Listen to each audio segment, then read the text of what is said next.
Dans la vieillesse, ne laissez jamais vos enfants faire ces 6 choses, témoignage bouleversant. Chapo. À 83 ans, Margarita pensait avoir tout vu, tout donné, tout pardonné. Jusqu'au jour où elle a compris que ses enfants adultes étaient en train de la détruire, doucement, silencieusement, sans même s'en rendre compte.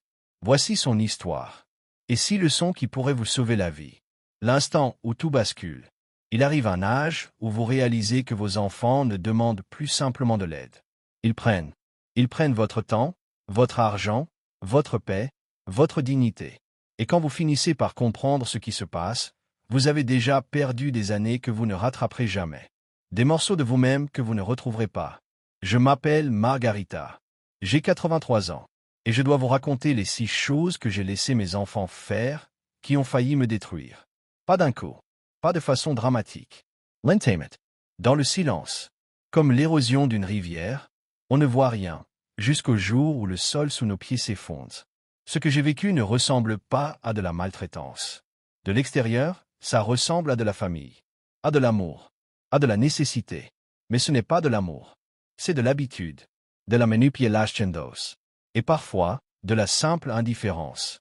Si vous avez plus de 60 ans et des enfants adultes, lisez ceci. Avant de faire les mêmes erreurs que moi. Avant de donner tellement de vous-même qu'il ne reste plus rien quand vous aurez enfin besoin qu'on vous rende quelque chose. La première chose que je n'aurais jamais dû laisser passer. Le manque de respect déguisé en humour. Tout a commencé lors d'un dîner de famille. J'avais 76 ans. Ma fille Linda racontait sa semaine. J'ai voulu partager une expérience de mon ancien travail. Elle m'a coupé en riant. Maman, ça fait 40 ans. Les bureaux, aujourd'hui, tu ne comprendrais pas. Tout le monde a ri. Moi aussi, j'ai souri. Parce que quoi d'autre? Faire une scène? Passer pour la vieille trop sensible?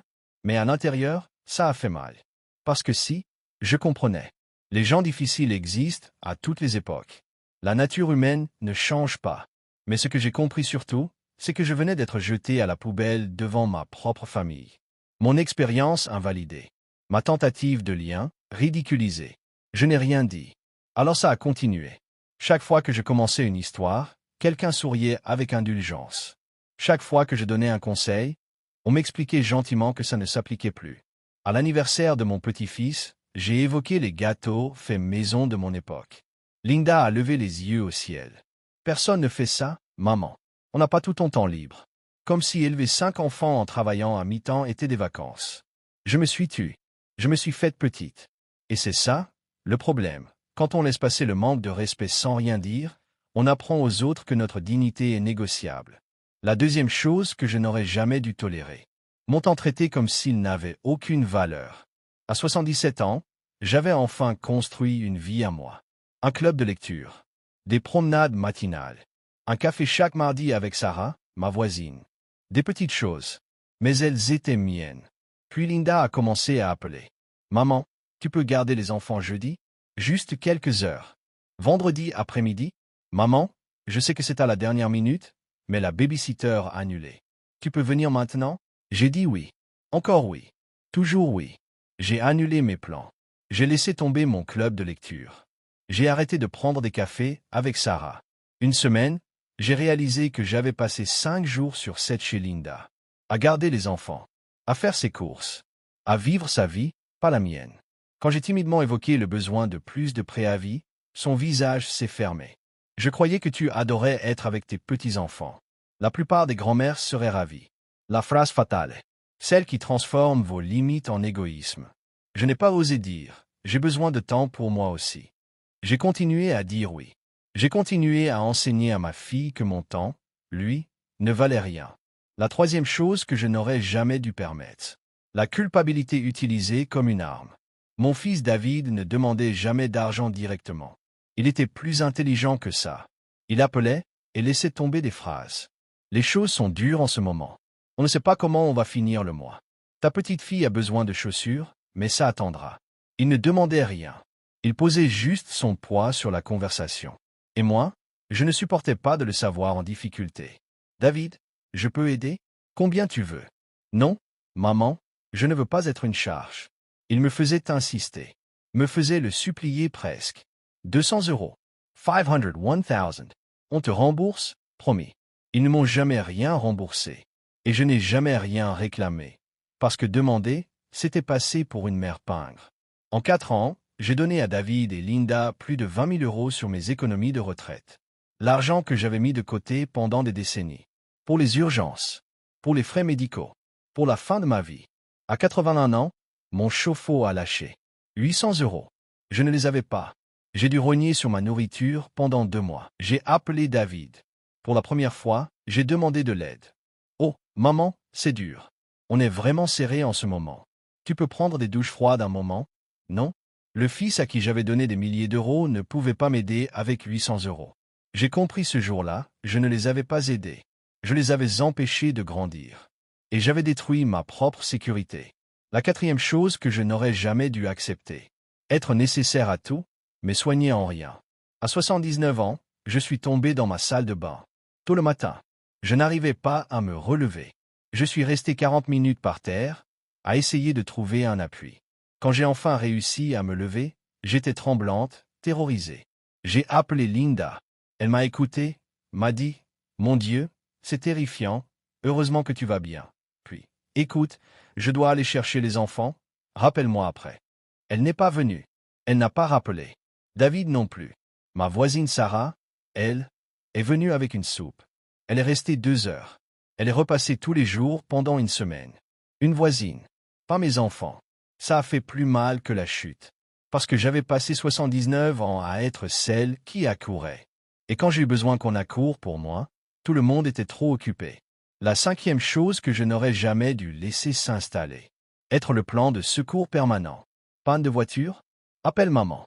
Besoin de quelqu'un pour garder la maison? Maman n'a rien à faire. Divorce? Maman a une chambre libre. Dispute à minuit? Maman ne dort pas de toute façon. Chaque crise devenait ma responsabilité.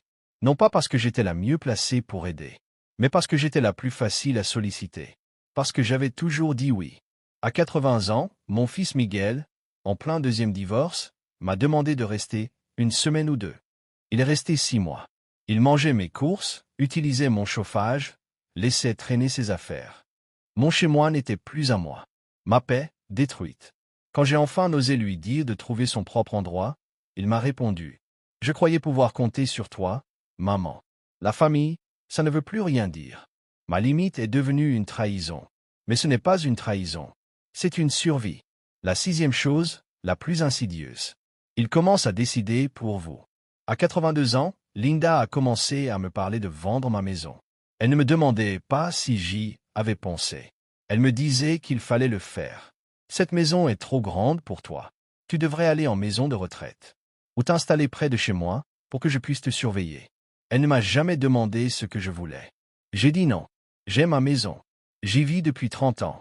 Elle s'est frustrée. Tu ne réfléchis pas clairement, maman. Et quand tu ne pourras plus monter les escaliers, comme si j'étais soudain devenu une enfant incapable. Comme si 8 décennies à prendre des décisions disparaissaient subitement. Quand j'ai tenu bon, elle a contourné. Elle a appelé David pour raisonner, maman. Elle m'a envoyé des brochures de maisons de retraite que je n'avais pas demandées. Elle traitait ma vie comme un problème à régler. Je lui ai dit clairement, je ne déménage pas. Si j'ai besoin d'aide, je la demanderai. Elle ne l'a pas supporté. Elle est devenue froide. Distante. Et vous savez quoi? Cette distance a fait mal. Mais elle a tout clarifié.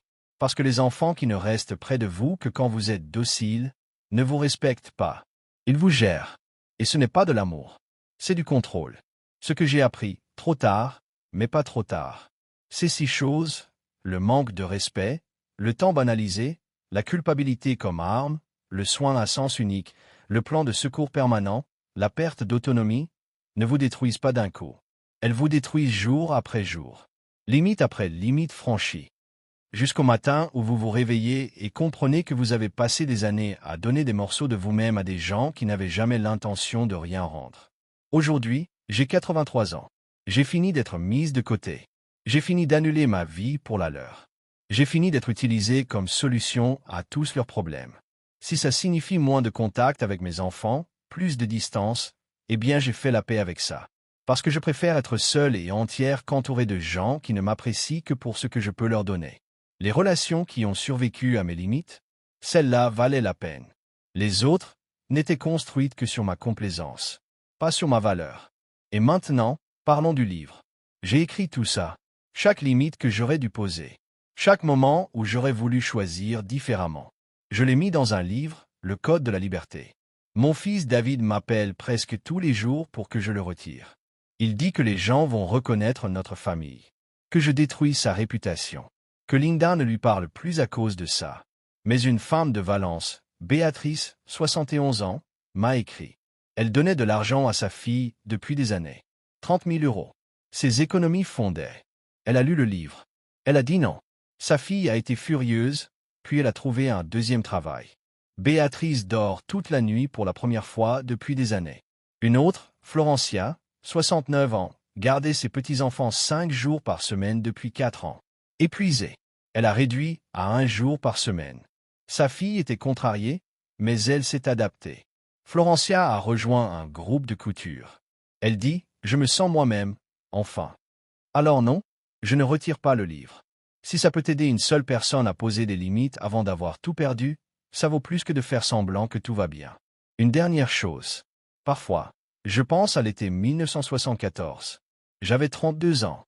Je croyais qu'être une bonne mère, c'était donner sans fin, être disponible sans fin. Je n'avais jamais imaginé qu'à 83 ans, ce que j'aurais de plus difficile à faire, ce serait d'apprendre à mes enfants adultes que je suis encore une personne, avec des besoins, et que l'amour, normalement, ça va dans les deux sens. Alors si vous lisez ces lignes, quoi que vous fassiez, souvenez-vous, poser des limites, ce n'est pas être méchant, ce n'est pas être égoïste. C'est dire, moi aussi, je compte. Mon temps a de la valeur. Mon argent est à moi. Ma maison est à moi. Ma vie est à moi. Et si vous ne pouvez pas m'aimer en respectant ça, alors ce qu'on a, ce n'est pas de l'amour. Prenez soin de vous, quoi que ça veuille dire pour vous.